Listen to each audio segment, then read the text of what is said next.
Assalamualaikum warahmatullahi wabarakatuh. Selamat siang anak-anak. Bagaimana kabarnya hari ini? Semoga kalian tetap dalam keadaan sehat walafiat. Sebelum memulai pembelajaran pada hari ini, alangkah baiknya kita awali dengan ucapan basmalah bersama-sama. Bismillahirrahmanirrahim. Semoga pembelajaran kita pada hari ini dapat berjalan dengan lancar. Untuk link presensinya, Ibu sudah sediakan di WA Group. Mau diisi ya? Ibu beri waktu 15 menit mulai dari sekarang. Pada pertemuan sebelumnya, kita sudah belajar mengenai keanekaragaman hayati, ancaman, dan upaya pelestarian keanekaragaman hayati. Nah, pada pertemuan kali ini, kita akan belajar mengenai klasifikasi makhluk hidup. Setelah mempelajari mengenai materi klasifikasi makhluk hidup, peserta didik diharapkan mampu menjelaskan pengertian dan tujuan klasifikasi makhluk hidup. Kemudian, peserta didik diharapkan mampu menjelaskan sistem klasifikasi makhluk hidup. Nah, sebelumnya Ibu ingin bertanya terlebih dahulu nih.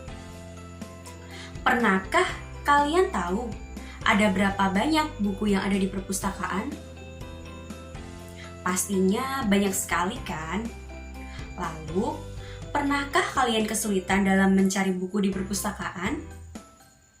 Pastinya kita pernah kesulitan mencari buku di perpustakaan. Akan tetapi, seorang pustakawan itu tidak akan sulit mencari buku di perpustakaan. Hal itu dikarenakan buku-buku di perpustakaan sudah disusun berdasarkan nominasinya, sehingga tertata dengan rapi dan sesuai dengan kode. Sehingga kita dalam mencarinya itu sudah tidak kesulitan lagi. Nah, seperti halnya makhluk hidup yang ada di muka bumi ini. Jika tidak kita kelompokkan, pasti kita kesulitan kan dalam mempelajarinya. Oleh karena itu, perlunya dilakukan pengelompokan makhluk hidup yang bisa kita sebut dengan klasifikasi makhluk hidup.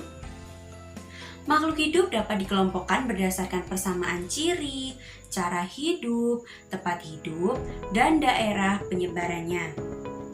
Kemudian, tujuan para ilmuwan mengklasifikasikan makhluk hidup antara lain yang pertama yaitu keteraturan, yaitu mempermudah mengenali, membandingkan, dan mempelajari makhluk hidup. Dan yang kedua yaitu mengelompokkan makhluk hidup berdasarkan persamaan ciri. Yang ketiga yaitu mengetahui hubungan kekerabatan antar makhluk hidup.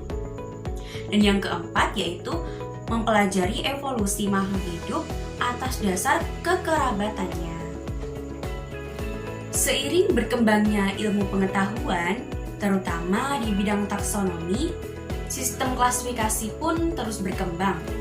Ada 3 sistem klasifikasi makhluk hidup. Yang pertama yaitu klasifikasi alami, dan yang kedua yaitu klasifikasi artifisial atau buatan, dan yang ketiga yaitu klasifikasi filogeni. Yang pertama kita akan membahas mengenai sistem klasifikasi alami. Sistem klasifikasi alami didasarkan pada ciri morfologi, anatomi, dan fisiologinya secara alami. Adapun tokoh yang berperan dalam klasifikasi alami yaitu Aristoteles.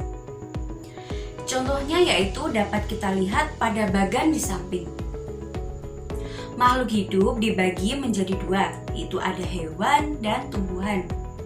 Nah, dari masing-masing itu masih terbagi lagi. Misalnya pada tumbuhan terdapat herba, semak, dan pohon.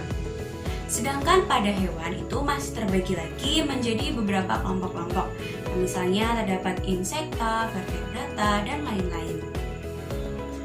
Nah, yang kedua yaitu sistem klasifikasi buatan atau sistem klasifikasi artifisial. Sistem klasifikasi buatan ini lebih baik daripada sistem klasifikasi yang sebelumnya dan tentunya lebih mudah dipahami. Sistem klasifikasi buatan ini dikemukakan oleh Carolus Linnaeus, yaitu Bapak Taksonomi. Sistem klasifikasi buatan ini didasarkan pada kegunaannya. Contohnya, pada jahe, kina, minyak kayu putih, dan ginseng. Itu dikelompokkan pada tanaman obat. Sedangkan pada mawar, melati, anggrek, itu dikelompokkan pada tanaman hias. Nah, dari Linnaeus sendiri mengelompokkan makhluk hidup dengan ciri yang sama dan memberikan istilah tertentu untuk setiap tingkatan klasifikasinya. Adapun tingkatan klasifikasi yang digunakan oleh Linnaeus dapat dilihat pada gambar di samping. Pada tingkatan yang pertama, ada kelompok yang paling besar yang dinamakan dengan kingdom atau kerajaan. Nah, yang kedua itu ada filum dan divisio. Filum digunakan pada hewan dan divisio digunakan pada tumbuhan. Kemudian ada klasis, ordo, familia, genus, dan spesies. Tiap tingkatan itulah dinamakan dengan takson. Takson disusun dari tingkatan yang paling tinggi hingga yang paling rendah. Dengan demikian, semakin tinggi tingkatan takson berarti jumlah anggotanya itu semakin banyak. Namun, persamaan cirinya itu semakin sedikit. Kemudian sebaliknya, semakin rendah tingkatan takson berarti jumlah anggotanya itu semakin sedikit. Namun, persamaan cirinya itu akan semakin banyak. Dan yang ketiga yaitu sistem klasifikasi filogenik. Sistem klasifikasi filogenik disusun berdasarkan hubungan kekerabatannya antara takson yang satu dengan takson yang lain.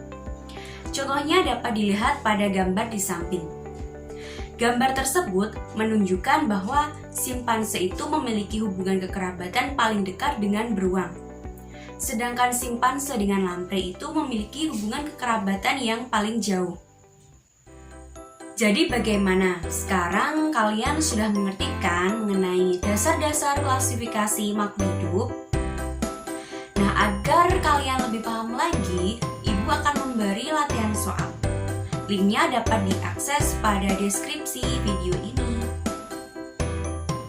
Nah, dari materi yang sudah kita pelajari pada hari ini, dapat kita simpulkan bahwa untuk mempermudah dalam mempelajari banyaknya makhluk hidup yang beraneka ragam, dapat dilakukan dengan cara mengelompokkan makhluk hidup, yang biasa kita sebut dengan klasifikasi makhluk hidup.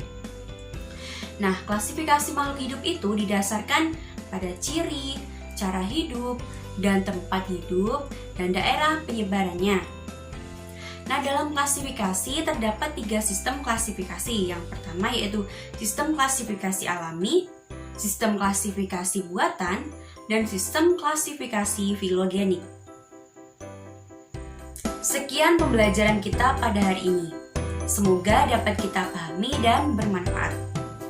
Walaupun pembelajaran kita masih daring, Ibu harap kalian tetap semangat ya. Baiklah, mari kita akhiri pembelajaran pada hari ini dengan ucapan hamdalah bersama-sama. Alhamdulillahirabbil alamin. Cukup sekian pembelajaran hari ini. Jika ada kurang lebihnya, Ibu mohon maaf yang sebesar-besarnya. Akhir kalam, wassalamualaikum warahmatullahi wabarakatuh.